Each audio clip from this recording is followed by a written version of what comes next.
इस धरती पर पहले दिन में हमने चर्चा की थी, एक बड़े महान कवि हुए, उनका नाम था विद्यापति जी। आप सब जानते हैं। आप लोगों ने उस दिन हमने पूछा भी था कि कौन कौन गए, तो बहुत लोगों ने हाथ उठाए कि हम गए हैं उगना महादेव का दर्शन करने। कुछ समय पहले हम भी यही कथा में थे, तब हम दर्शन करने गए थे उगना महादेव का। तो आप लोग तो जानते ही हैं। बताइए विद्यापति जी पर शंकर जी ने कितनी कृपा की। विद्यापति जी का चरित्र आपको विदित ही होगा, सुना है आपने विद्यापति जी का चरित्र? बड़ा सुंदर चरित्र है। कहते हैं विद्यापति जी महान भक्त थे शंकर जी के, महान भक्त। शंकर जी को रोज कुछ ना कुछ गा गा कर सुनाते थे। बड़े वैराग्यशील थे, लेकिन माता पिता ने विवाह करवा दिया। और विवाह हो गया तो चलो कोई बात नहीं, घर वालों ने तो सोचा था कि विवाह हो जाएगा तो ये लाइन पर आ जाएगा, ठीक हो जाएगा, थोड़ा मंदिर जाना कम करेगा, पूजा पाठ कम करेगा, घर परिवार में ध्यान देगा। लेकिन हो गया उल्टा। जब से विवाह हुआ विद्यापति जी की भक्ति और बढ़ गई। अब तो घर में कम और मंदिर में ज्यादा।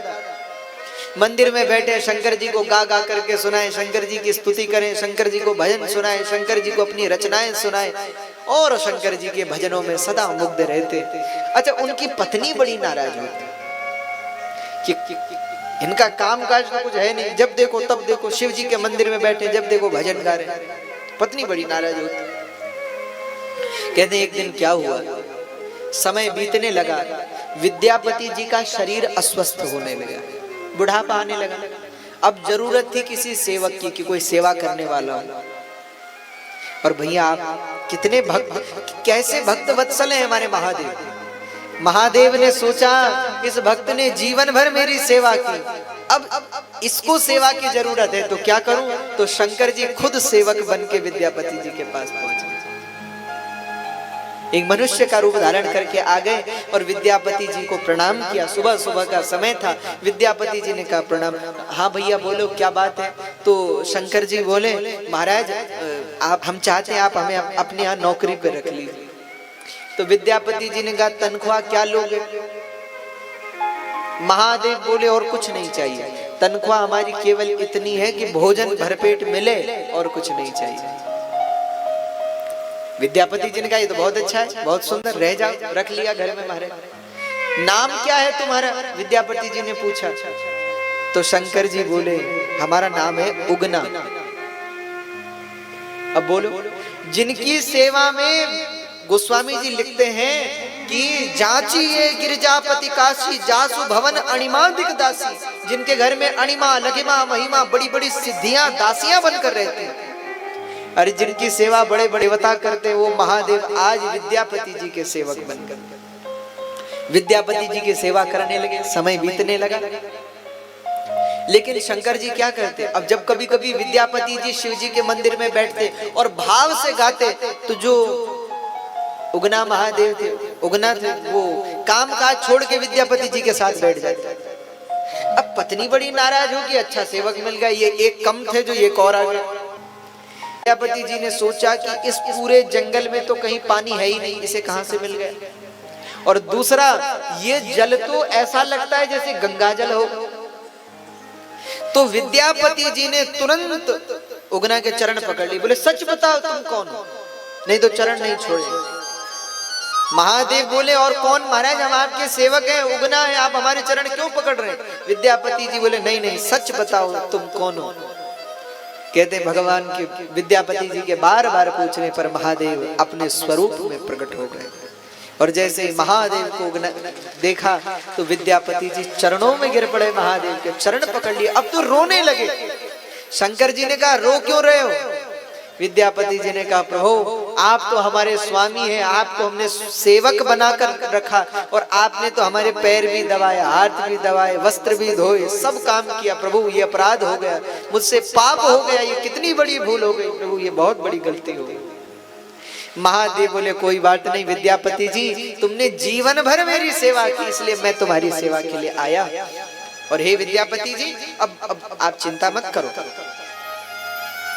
मांगो क्या वरदान चाहिए, जो मांगोगे वो देंगे। विद्यापति जी बोले हमें और कुछ नहीं चाहिए, हमें आप चाहिए और कोई नहीं चाहिए।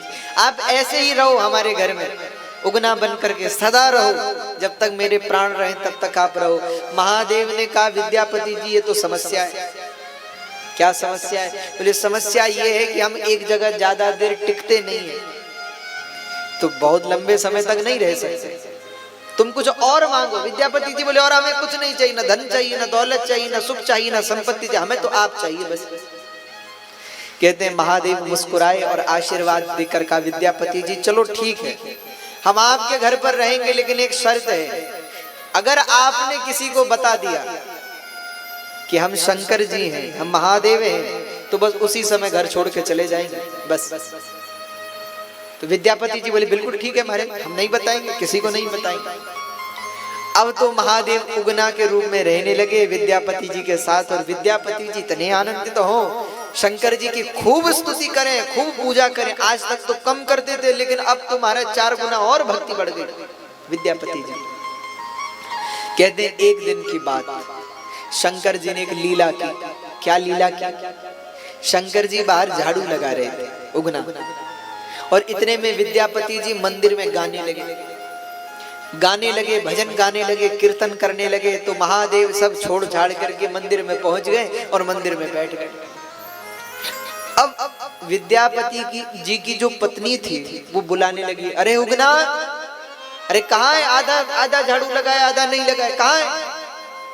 अब महादेव तो भजन सुनने में इतने आनंदित हैं, अपने भक्त को देख रहे हैं कि मेरा भक्त मेरे लिए कितने प्रेम से गा रहा है, और विद्यापति जी रो रहे हैं, रो भी रहे हैं, गा भी रहे हैं, और महादेव बगल में बैठे हैं उगना के रूप में। और उनकी पत्नी विद्यापति जी की आवाज लगा रही, अरे उगना कहाँ मर गया, कहाँ है? अरे आधा काम करता है, आधा नहीं करता है, कहाँ चला गया? बार बार बुलाने पर भी जब शंकर जी ने नहीं सुना, तो क्रोधित होकर के उनकी पत्नी ने चूल्हे से जलती हुई लकड़ी उठाई, और लकड़ी उठाई, बोले एक तो ये पतिदेव हमारे, उनसे हम पहले ही परेशान हैं, ऊपर से ये अच्छा सेवक मिल गया, दोनों 24 घंटे मंदिर में बैठे रहते हैं, जब वहीं रहना था तो हमसे विवाह क्यों किया? क्रोध आया। अब विद्यापति जी को तो कुछ न कह सके, लेकिन उगना पर अब क्रोध निकला।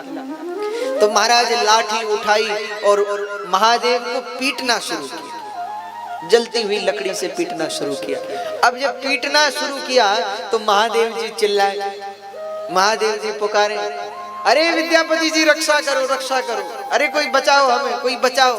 अब जब बार बार भगवान चिल्लाने लगे तो विद्यापति जी ने सुना कि ये शंकर जी क्यों चिल्ला रहे, महादेव क्यों चिल्ला रहे। और जैसे ही विद्यापति जी ने मुड़ के देखा कि हमारी पत्नी महादेव को पीट रही है, तो विद्यापति जी तो क्रोध में ऐसे हो गए, सब भूल गए, शरीर कांपने लगा, इतना क्रोध आया, दौड़े बाहर और पत्नी को डांट कर कहा, अरे तू जानती है कि किस पर प्रहार कर रही हो? पत्नी ने कहा, कौन? ये हमारा सेवक। और किस पर? कहते हैं क्रोधित होकर विद्यापति जी बोले, ये सेवक नहीं है तो जगत के स्वामी है, साक्षात भगवान महादेव, भगवान शंकर। कहते हैं महाराज विद्यापति जी ने जैसे कहा कि शंकर जी हैं, और महादेव तत्काल अंतर ध्यान हो गए, क्योंकि शंकर जी ने कहा था किसी से कहोगे तो हम चले जाएंगे। अब तो विद्यापति जी रोने लगे, महादेव के पास रोने लगे, भोजन छोड़ दिया, जल छोड़ दिया। अब तो विद्यापति जी ने तय किया कि यदि उगना नहीं आए, भोजन करेंगे ना जल पिएंगे, प्राण त्याग देंगे। महाराज जब कई दिन बीत गए तो शंकर जी को पुनः प्रकट होना पड़ा। भगवान से करो ना, भगवान को तुमसे क्या चाहिए? कुछ नहीं चाहिए, वो तो तुमको देते ही हैं। संसार में सच्चा प्रेम तो भगवान ही हमसे करते हैं, और कौन करता है? संसार का प्रेम तो स्वार्थ से चलता है ना। संसार में आप जब तक किसी के लिए कर सकोगे तब तक कई प्रेम है, जब नहीं कर सकोगे तो प्रेम समाप्त, संसार का नियम। इसलिए आपने देखा होगा कि बुढ़ापे में प्रेम कम हो जाता है। अच्छा बोलो, कई वृद्ध लोग होंगे जितनी जब जवान थे, जब जितनी उस समय चलती थी, क्या अब चलती है? अरे घर वाले जितना उस समय सुनते थे, क्या अब सुनते हैं? नहीं सुनते। क्यों? क्योंकि स्वार्थ निकल गया। संसार स्वार्थ से ही चलता है। संसार में जीव से सच्चा प्रेम भगवान करते हैं और कोई नहीं करता। इसलिए भैया जहां लोगों की, इसीलिए तो कहते हैं कबीरदास जी काशी में रहते थे और कहते हैं वहां एक नई नई कन्या का विवाह हुआ था। तो उस विवाह में उस कन्या को उसके पिताजी ने 10 तोले की नथ दी थी सोने की। तो जो भी उस नई बहू को देखने आता वो उस नथ आगे कर देते ऐसे। तो लोग पूछते कि ये क्या है, तो वो कहते हमारे पिताजी ने दी है, 10 तोले की, इतनी महंगी हमारे पिताजी ने दी है। सबको दिखाती नथ, 24 घंटे पहन कर रखते, और कोई भी पूछे कि ये बड़ी सुंदर, अरे हमारे पिताजी ने दी, बड़ी सुंदर है, 10 तोले की है, इतनी कीमती, इतने रुपए में खरीदी, सब बताते। और जब कोई नहीं पूछता महाराज तो जबरदस्ती कहते, बोलिए नथ देख रहे हो, तो लोग कहते हाँ बड़ी सुंदर है, तो कहते अरे देखो महाराज कितनी सुंदर है, हमारे पिताजी ने दी है, 10 तोले की है, बड़ी कीमती है। हाँ? कहते एक दिन कबीरदास जी वहां से निकले और उस कन्या आई। अब कन्या सोचे, वो बहू सोचे कि कबीरदास जी पूछे कि कितनी सुंदर नथ है, लेकिन कबीरदास जी ने तो पूछा ही नहीं, तो खुद से बोली, बोले महाराज ये नथ आप देख रहे हो? कबीरदास जी बोले 10 तोले की हमारे पिताजी ने दी, बड़ी सुंदर है, इतने रुपए में खरीदी है। कहते हैं कबीरदास जी ने सुना और कबीरदास जी हंसने लगे, और हंसते हुए उस कन्या से बोले बेटी, जिसने नथ दी है उसे तो दिन में 10 बार याद करती है, जिसने नाक दी है क्या उसको भी याद करती है? बोले जिसने नथ दी उसको दिन में 10 बार लोग याद करते, लेकिन जिन भगवान ने ये नाक दी है उनको याद नहीं करते। तो कहने का आशय है भैया, भगवान तो प्रेम के अधीन है, और आज शंकर जी ने भेजा है सप्त ऋषियों को, जाओ और सती मैया से पार्वती जी की परीक्षा लो, प्रेम